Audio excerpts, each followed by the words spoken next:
أما بعد فأعوذ بالله من الشيطان الرجيم بسم الله الرحمن الرحيم اقرأ باسم ربك الذي خلق قال النبي صلى الله عليه وسلم كل مولود إلا يولد على الفطرة فأبواه يهودانه أو ينصرانه أو يمجسانه صدق الله العظيم وصدق رسوله النبي العظيم modern public স্কুলের উদ্যোগে আয়োজিত আজকের এই সম্মানিত অভিভাবক মণ্ডলীদেরকে নিয়ে আয়োজিত প্রোগ্রামের সম্মানিত সভাপতি, মঞ্চে উপবিষ্ট আমার একান্ত শ্রদ্ধেয় বড় ভাই, বিশিষ্ট সমাজসেবক জনাব জাকারিয়া সাহেব, আমার ডান পাশে বসা আছেন ওনারই ছোট ভাই জনাব কৌসার ভাই, অন্যান্য অতিথিবৃন্দ, আমার সামনে উপস্থিত আজকের এই প্রোগ্রামের প্রধান আকর্ষণ সম্মানিত অভিভাবক মণ্ডলী, আল্লাহর কাছে শুকরিয়া আদায় করছি রব্বুল আলামিন যিনি আমাদের সকলকে অভিভাবক হওয়ার যোগ্যতা দিয়েছেন, আমাদেরকে সন্তানের বাবা এবং মা বানিয়েছেন, করি আলহামদুলিল্লাহ। এরকম অনেক মা বাবা আছে, এরকম অনেক পৃথিবীতে পুরুষ নারী আছেন দীর্ঘদিন হয়ে গেছে যাদের একটা সন্তান নেই, একটা ছেলে নেই, মেয়ে নেই। এই জায়গা থেকে আল্লাহ আমাদেরকে অনেক ইহসান করেছেন, আমাদেরকে সন্তান দিয়েছেন। এই সন্তানদেরকে আল্লাহ রাব্বুল আলামিন আমাদেরকে দিয়েছেন আমানত স্বরূপ, তার পক্ষ থেকে বড় একটি নিয়ামত দিয়েছেন। এই সন্তানকে দেওয়ার পর আল্লাহ তাবারাক ওয়া তাআলা আমাদেরকে তার পক্ষ থেকে কিছু ডিউটি, কিছু দায়িত্ব আমাদের উপর বর্তাইয়া দিয়েছেন। আপনারা ভালো করে তাকিয়ে দেখবেন, এই পৃথিবীতে প্রত্যেকটা প্রাণীর মধ্যে প্রজনন ক্ষমতা আছে, আছে না? সবকিছু বাচ্চা দিতে পারে, ছাগল বাচ্চা দিতে পারে, গরু বাচ্চা দিতে পারে, শূকর বাচ্চা দিতে পারে, হাতি বাচ্চা দেয়, ঘোড়া বাচ্চা দেয়, মাছও বাচ্চা দেয়। প্রত্যেকটা পশু জন্ম দেয়, যেমন গরু যখন বাচ্চা দেয়, তো গরুর বাচ্চাকে গাভী তার বাচ্চাকে প্রসব করার পর ওই বাচ্চাটাকে গরু বানাবার জন্য আলাদা কোনো বিদ্যালয়ে ভর্তি করতে হয়? বলেন, কোন শিক্ষা দিতে হয়? শিক্ষা দিতে হয় না, এমনিতেই সে গরুর বাচ্চা হয়। ঘোড়া জন্ম দেয়, এমনিতেই ঘোড়ার বাচ্চা হয়, আলাদা শিক্ষা দিতে হয় না। একমাত্র ব্যতিক্রম, এক্সেপশন জাতি হচ্ছে মানুষ, যারা জন্ম দেওয়ার পর সন্তানকে মানুষ করতে হয়। নতুবা দেখবেন আমরা বলি অমুকের ছেলে মানুষ হয় নাই, বলি না? আসলে তো সে মানুষ। আপনার যেমন দুই চোখ আছে, তার দুই চোখ আছে, হাত পা চোখ কান নাক সব ঠিক আছে, কিন্তু আমরা কি বলি যে অমুকের ছেলেটা মানুষ হলো না। তার মানে বোঝা যাচ্ছে মানুষই একমাত্র জাতি যার সন্তান জন্ম দিলেই হয় না, একে শুধু লালন পালন করে, খাওয়া দাওয়া করে, ভালো পোশাক পরাইয়া, হাতে এনফ্যান্ট্রি বানাইয়া দিলেই মানুষ হয় না, তাকে মানুষ বানাতে হয়। আর এই মানুষ বানার গড়ার কারখানাই হচ্ছে বিদ্যালয়।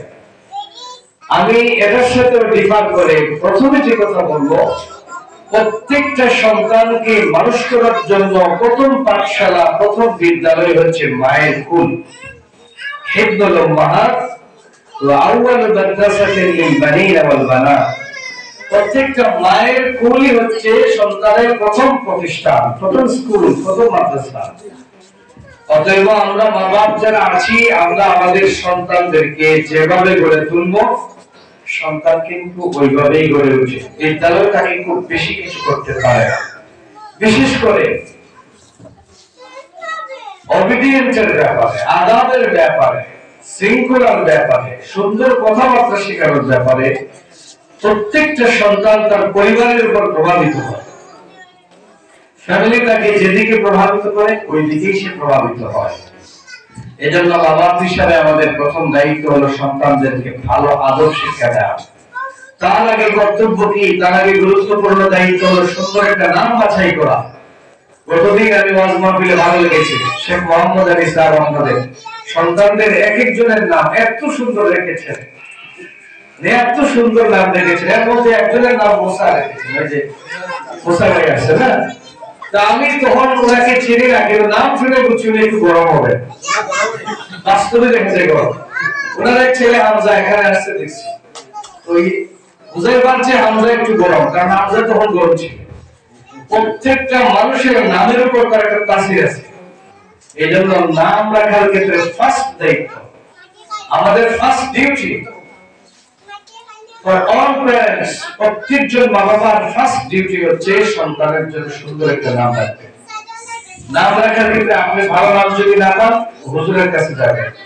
এখন হুজুরের কাছে যেতে হয়, আপনি গুগলে সার্চ করবেন ইসলামিক সুন্দর নাম, ছেলের নাম বলে আপনি সার্চ করে দেখবেন অনেকগুলি অর্থবহ ভালো ভালো নাম আসবে।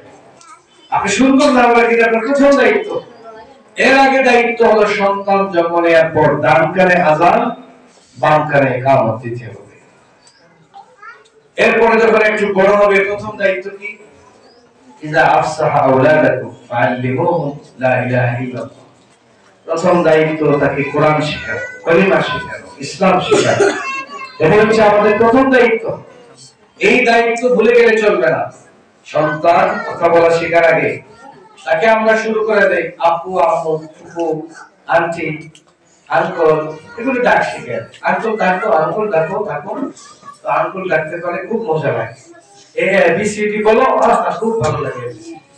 তারপরে কি একটা রাইমস বলো তো বলে twinkle twinkle little star how I wonder মারহাবা। শুনতে শুনতে দেখো বন্ধু বন্ধু আও, আমার ছেলেটা ভালো একটা রাইমস বলতে পারে। এগুলি শেখানোর প্রথম দায়িত্ব নয়। প্রথম দায়িত্ব আগে তাকে ইসলাম সম্পর্কে শিক্ষা দিবেন, কালিমা শিক্ষা দিবেন, তাকে আল্লাহর নাম শিক্ষা দিবেন। এটা আপনার প্রথম দায়িত্ব।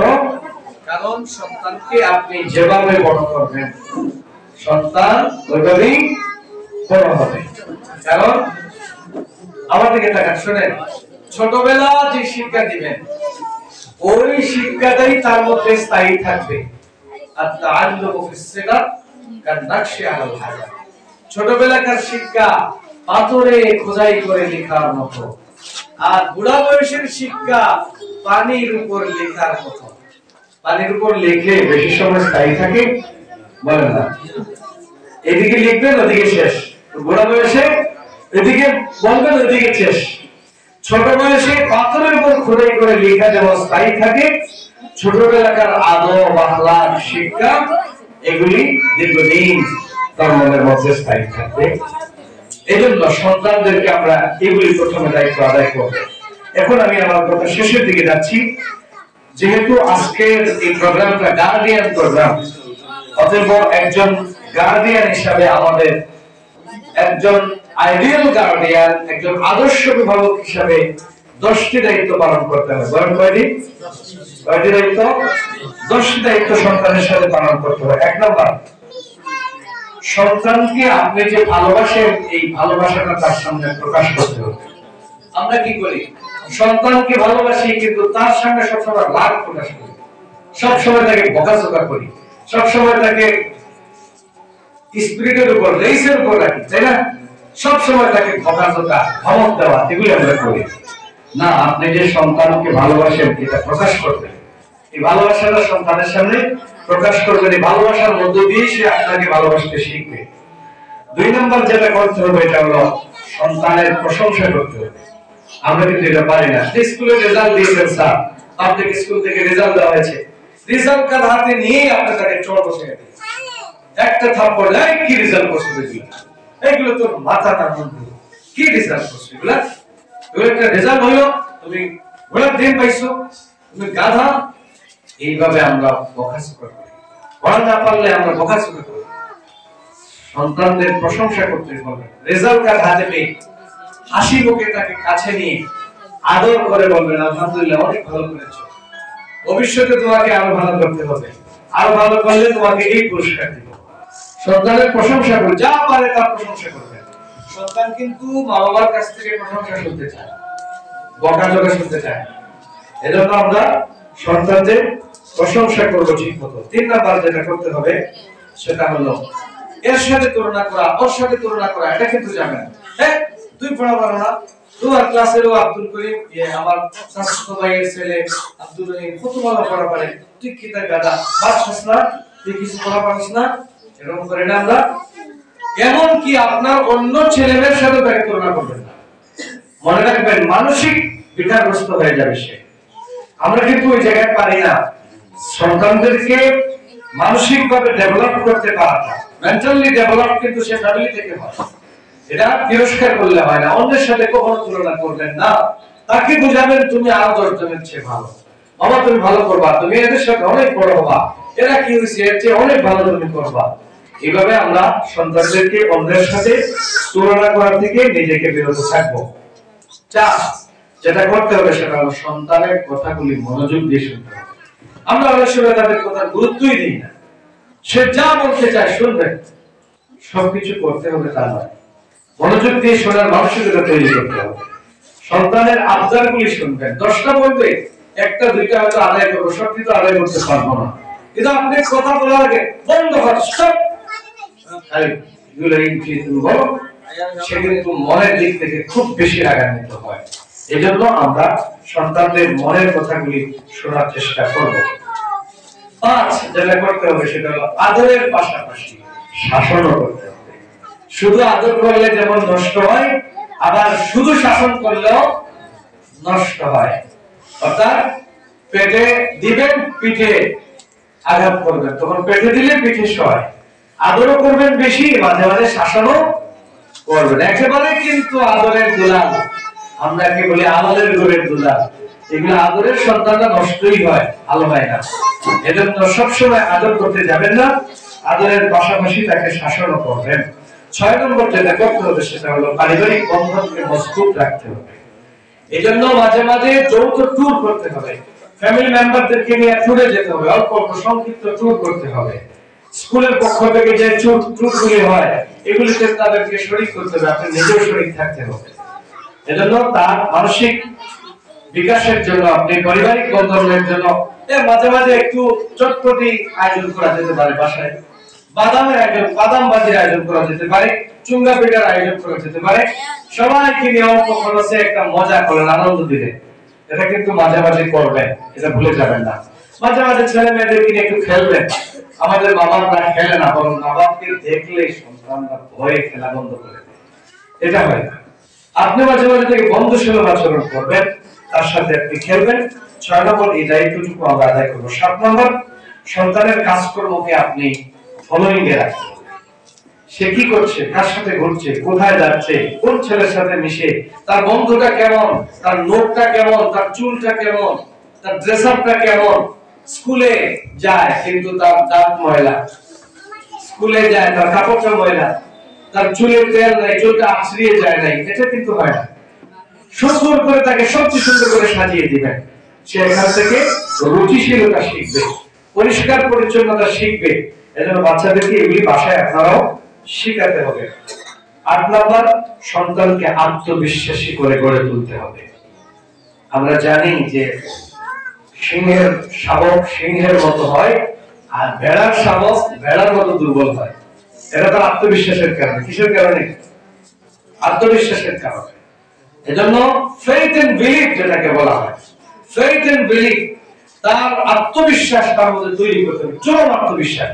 ছোট ছোট বাচ্চা, আমি স্কুলের কর্তৃপক্ষকে বলবো একটা টিপস আপনাদেরকে বলে যাই, প্রত্যেকটি ক্লাসে প্রায় দিন না পারলে, প্রতিদিন না পারলে মাঝে মাঝে মোটিভেশনাল ক্লাস লাজিম দরকার। একজন ছাত্রকে, একজন সন্তানকে পড়ায় গেল যায় মোটিভেশন দিয়ে, এর চেয়ে অনেক বেশি এগিয়ে নিয়ে যায়। আমি আমাদের বাংলাদেশের একটা পাহাড়ি অঞ্চল, পার্বত্য অঞ্চল, এখানে পাহাড়ি শিশুদেরকে নিয়ে একটা বিরাট বড় একটা চ্যারিটিমূলক প্রতিষ্ঠান তৈরি হয়েছে। এখানকার ছাত্র সব ছিন্ন মুক্ত, এদের কোনো অস্তিত্ব নাই।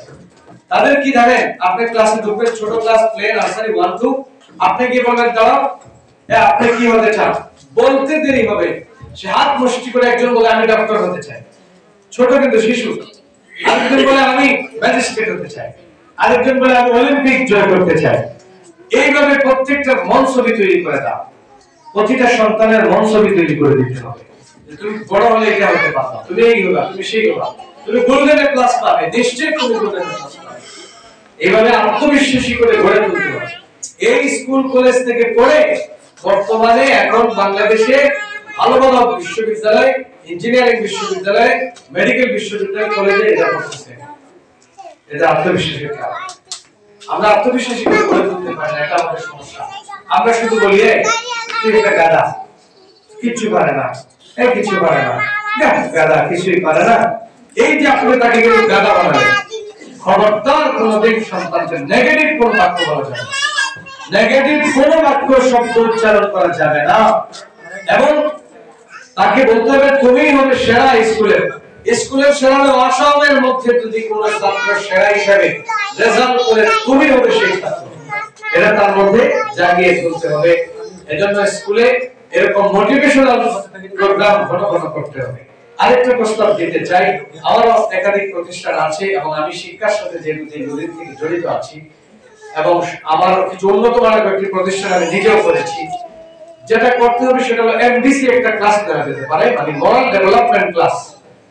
প্রতিদিন অল্প সময়, যেমন এখানে উদ্যোগ নেওয়া আছে কোরআন ক্লাস, খুব ভালো লেগেছে আমার, কারণ সব শিক্ষা দিয়েছেন। স্ট্যানলি হ্যাম কি বলেছেন যে if you teach your children the 3 R's, তুমি যদি তোমার সন্তানকে 3টা আর শিক্ষা দাও। কথা বলেন কয়টা? 3টার মধ্যে 1 নাম্বার আর রিডিং, পড়া, রাইটিং, লেখা, and arithmetics এবং গণিত, এই 3টা সাবজেক্ট তাকে শিক্ষা দিলা। and leave the 4th R, 4 নম্বর আর যদি আপনি বাদ দেন, মানে রিলিজিয়ন। 4 নম্বর আর এর নাম কি?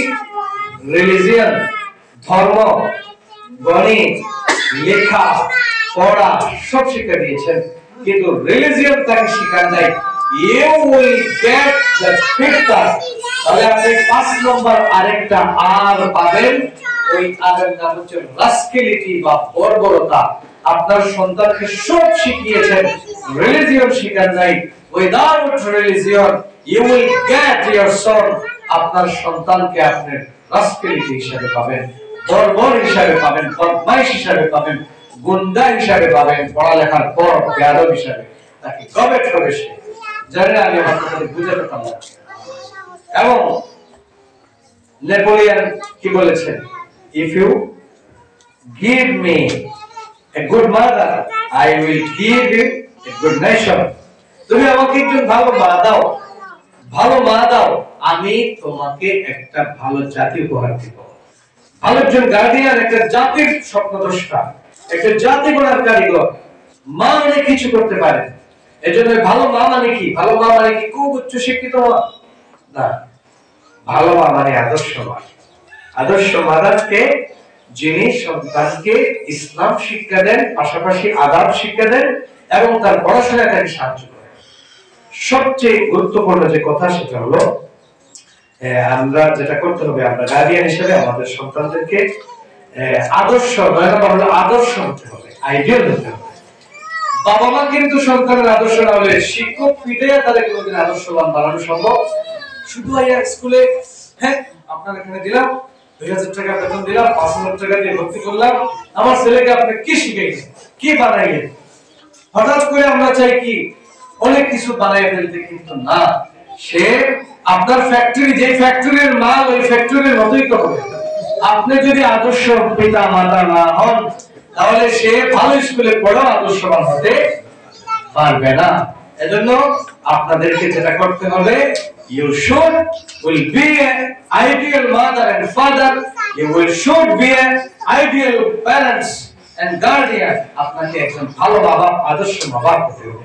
আপনার কথা কিন্তু সে ফলো করে, আপনার চলাফেরা সে ফলো করে, আপনি কার সাথে কেমন চলেন, কার সাথে। যেমন আমরা ছোট বাচ্চাদেরকে এই তুই ভাই উঠ বস ঘুমা খা, এগুলো কি ভাই, যে এদিকে আপনি আসেন, আসেন আপু আসেন, না আপনি বলেন আপু আসেন, আসেন বসেন, খান, নেন এটা নেন, আপু এই পানির বোতলটা নিয়ে আসেন তো। আপনি এভাবে থাকি সুন্দর করে সম্বোধন করুন, আপনি নিয়ে আসেন, বলবেন আপনার ছেলেকে আপনি নিয়ে আসেন। স্কুলেও আমাদের সম্মানিত শিক্ষক মন্ডলী আপনি বলে তাদেরকে সম্বোধন করবেন যদি সম্ভব হয়।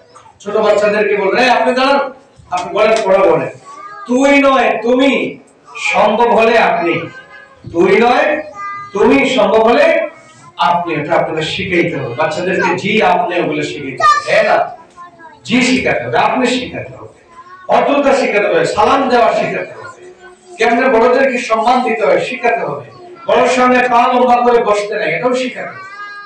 অনেক কিছু তাকে যা শিক্ষা দেওয়া আদর্শ বাবা হতে হবে। সর্বশেষ 10 নম্বর আমাদের যেটা হতে হবে সেটা হলো জীবন থেকে শিক্ষা নেওয়া এবং অনুপ্রাণিত হওয়া। বাচ্চাদেরকে তার জীবন থেকে শিক্ষা নেওয়া, যেমন তার কিছু কিছু কাজকে আপনি শিক্ষা হিসেবে তুলে দেন। আপু আপনি যে কাজটা করলেন দেখেন এটা রেজাল্ট কিন্তু এরকম, এটার ফলাফল কিন্তু এরকম, এটা করলে এটা হয়। আপু মিথ্যা কথা বলতে নাই বাবা, মিথ্যা বললে এই হয়। আপু মানুষের মাল কিন্তু তুমি কখনো পকেটে ঢুকাইবা না, ঢুকলে এই হয়। এভাবে আমরা কাজগুলি করব। সর্বোপরি যেটা করতে হবে সেটা হলো শিক্ষকদের সাথে সুন্দর আচরণ করা শিখতে হবে। দুঃখজনক হলেও সত্য, অনেক জায়গায় সম্মানিত অভিভাবক মন্ডলী এসে আপনার বাচ্চাকে যে অমানুষ থেকে মানুষ হিসেবে গড়ে তুলছে, আপনার সন্তানের চোখ যে শিক্ষক খুলে দিল, আপনার সন্তানের জবান যে শিক্ষক খুলে দিল, ওই শিক্ষকের সাথে এসে বদ আচরণ করে। মাঝে মাঝে আমরা কিছু মিজাজ দেখাই, শিক্ষকরা কিছু বলেন না, নিরীহ শিক্ষক, আপনি এলাকার প্রভাবশালী, আপনার বিরুদ্ধে কিছু বলেন না, কিন্তু মনের মধ্যে যে কষ্টটা পান আপনারা যদি বুঝতে পারতেন, একটা সমুদ্রের মধ্যে ঢেলে দিলে সমুদ্রে ঢেউ উঠে যেত। এজন্য খবরদার আপনার সন্তানের শিক্ষকের সাথে কখনো আপনি খারাপ আচরণ করবেন না। আমরা অনেক সময় একটু শাসন করেছি স্কুলে, দেখা যায় নিয়ে এসে হাত ধরে নিয়ে এসে প্রিন্সিপাল স্যার কোন স্যার আমার ছেলের আমার সাথে দেখা দেন, এই করেন সেই করেন, আপনার ছেলে কি কেন মানে তুমি খাওয়াও নাকি, এই নিয়ে আমার ছেলে কি মান্না পড়ে নাকি। আপনার ছেলের সামনে কিন্তু শিক্ষককে ইনসাল্ট করলেন, শিক্ষক কোনো কথা বলেন নাই। আপনি আপনার ছেলেকে হাত ধরে এনে এসে গুরুজনের সাথে বেয়াদবি করা শিক্ষা দিলেন, টুডে অর টুমরো এই সন্তান আপনাকে এরকম আচরণ করবে। খবরদার কোন শিক্ষকের সাথে আমরা কোনোদিন খারাপ আচরণ করবো না, নতুবা আপনার সন্তানের ভবিষ্যৎ নষ্ট হয়ে যাবে। মনে রাখবেন, এই সন্তান পড়বে না, লিখে নিতে পারেন। যে সন্তানের শিক্ষক নারাজ হয়ে যায়, ওই সন্তান কখনো, যে আমরা যত বুজুর্গের নাম শুনি এলাকায়, খবর নিয়ে দেখেন উস্তাদের সবচেয়ে প্রিয় ছাত্র ছিলেন তারা। একটু খবর নিয়ে দেখেন, উস্তাদের শিক্ষকের সবচেয়ে ভালো, ওই যে আমার স্যার আছে, খবর নিয়ে দেখেন ছাত্র জীবনে শিক্ষকের ভালো ছাত্র ছিলেন এবং প্রিয় ছাত্র ছিলেন, কোন না কোন শিক্ষকের প্রিয় ছিলেন, নতুবা ভালো হওয়া যায় না, এগিয়ে যাওয়া যায় না। এজন্য আপনাদেরকে বলবো, শিক্ষকদের সাথে কখনো খারাপ আচরণ করা যাবে না। আরেকটা যেটা করতে হবে সেটা হলো ছুটি ছাড়া বাচ্চাদেরকে অনুপস্থিত রাখা যাবে না। অনুপস্থিত রাখতে হলে অগ্রিম দরখাস্ত দিয়ে ছুটি দিবেন, সুন্দরভাবে নিয়ম মোতাবেক ছুটি নেবেন। আবার যদি সে না আসে, কোন কারণে ছুটি নিতে পারে না, দরখাস্ত দিয়ে ছুটি মঞ্জুর করিয়ে নেবেন। আরেকটা বিষয় হলো বেতন।